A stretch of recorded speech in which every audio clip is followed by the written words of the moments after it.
రాముణ్ణి మొట్టమొదటి ఆది పురుషుడు అని ఎందుకన్నారు తెలుసా? తెలియకపోతే ఇప్పుడు నేను చెప్తాను వినండి. ఎందుకంటే మొట్టమొదటిసారి ఆ మహావిష్ణు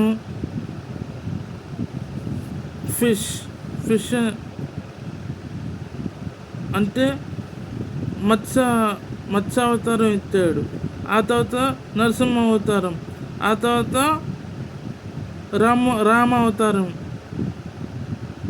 రామావతారం నుంచి మొదలైంది ఈ ఆది పురుష్ అనేది.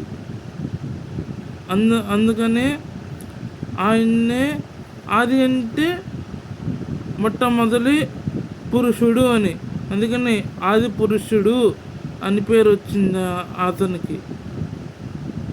అందుకనే ఆది పురుషుడు అంటారు. ఫ్రెండ్స్, ఈ వీడియో మీకు నచ్చితే లైక్ చేసి, షేర్ చేసి, సబ్స్క్రైబ్ చేయండి ఫ్రెండ్స్. ఈ వీడియోని